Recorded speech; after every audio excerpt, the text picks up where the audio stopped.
The Flashpoint update is here and I do not even know where to start. Like, what am I even looking at? The Vaporizers are absolutely brutal.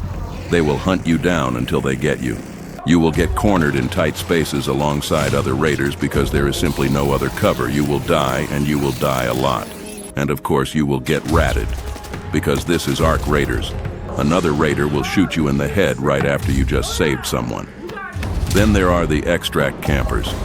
And while you are dealing with them, another rat will shoot you in the back.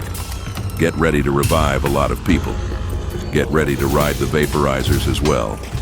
And once you are done taking them down, get ready to watch someone else walk off with all the loot right in front of your eyes. There will be revives happening constantly in the middle of all this chaos. And I genuinely lost count of how many arcs are out there. I fought 4 rocketeers at the same time in this update. 4. You will get fried. You will revive more people. It is basically required at this point.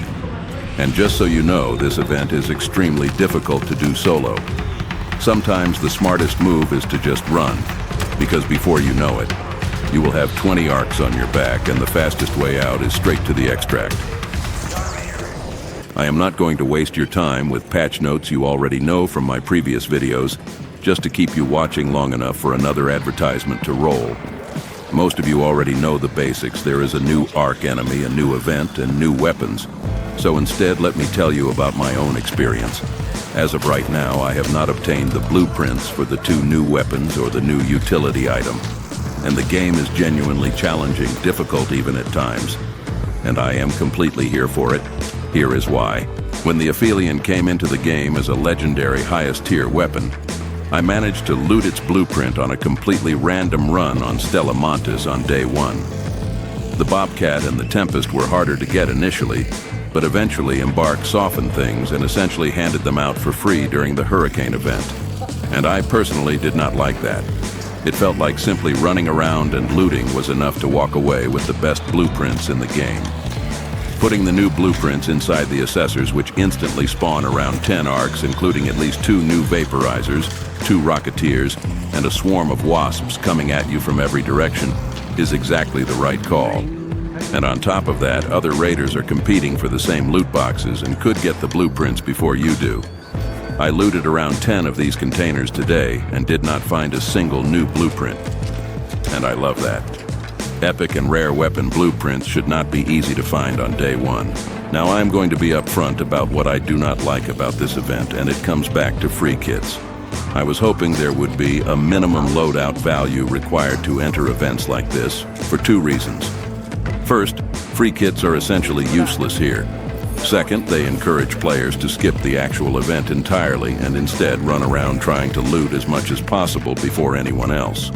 The same goes for players using their single safe pocket slot to rush the assessor containers and grab the new blueprint without contributing anything to the fight. That is my one and only problem with this update, and I think it is time Embark addressed it properly. To their credit, the patch notes did include this. As part of an ongoing look at free loadout usage and how it impacts the game, we're going to bias the matchmaking to put players with custom loadouts into fresh servers. This won't be a guarantee, as map choice, time of day, and region will still affect the number of players available to matchmake. This does have an effect on overall matchmaking times, so we'll be keeping a close eye on it.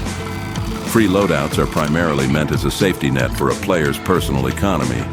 With these kits, those who play carefully should have enough to build themselves back up, accomplish a few tasks, or make a bit of progress. But Embark, this is not enough.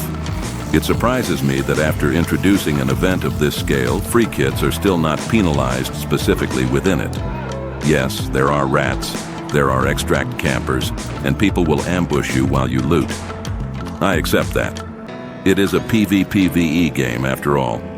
But free kits need to be addressed far more aggressively than this. That is my final statement on the matter. Everything else about this update, I genuinely love. Our skills and equipment are finally being tested, and even casual players now have to take real risks just to participate in this event. The conditions of the new ARC operation. Close scrutiny map condition are straightforward. Locked doors are no longer active, so no loot there. Overall loot value across the map is reduced while ARC loot is increased. This is a complete shift towards PvE-focused effort, where fighting arcs is the primary activity, and each raid feels more like a structured event than a standard run. That said, it will likely attract more rats as well, since the chaos of fighting arcs makes other raiders easier targets. As for the event itself, it works like this. A few minutes after spawn, arc surveyors call down an arc assessor which lands on the ground and opens up, allowing raiders to breach it and go for the loot. This is where the new blueprints should be found. The catch is that the assessor is already guarded by 1 to 3 vaporizers before you even approach it, and the moment you start breaching, a massive wave of arcs drops in to defend it. At one point during my session, 4 rocketeers spawned simultaneously and a group of us got pinned inside a small shack fighting for our lives. Absolutely insane experience. If you want to stand your ground in this event, bring plenty of heals and defibrillators. Others will need them, and so will you. Trust me on that one. Now the Vaporizers themselves. These are genuinely one of the most challenging arcs we have faced so far. They have 3 distinct attack modes and can deploy a shield similar to the one the Matriarch uses. The first attack is a continuous laser beam that also sets the ground on fire wherever it hits. The second is a precise instant hit laser, similar to what the Queen fires, fast and accurate. The third is a split attack, where I watched a single vaporizer engage 3 raiders simultaneously. The shield typically deploys the moment you throw a wolf pack, so do not expect that to be a simple solution. To use wolf packs effectively, you need to throw them outside the vaporizer's field of view, which is extremely difficult when you are fighting 2 or 4 of them at once alongside 2 or 3 rocketeers. A single wolf pack barely makes a dent in that situation. Targeting the thrusters is somewhat effective, but these arcs are agile and heavily armored, so be patient.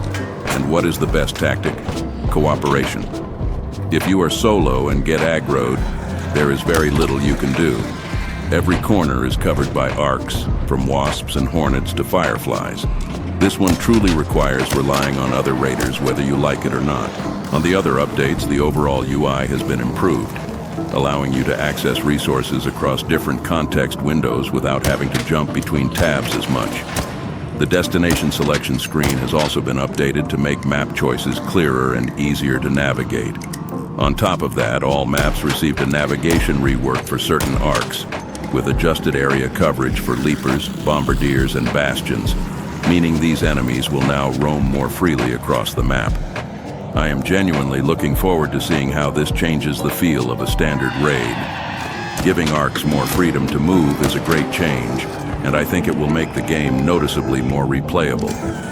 There is much more that came with this update, and I will be covering it all as I continue playing, including full impressions of the new weapons and blueprints once I get my hands on them. So, Raiders, what do you think?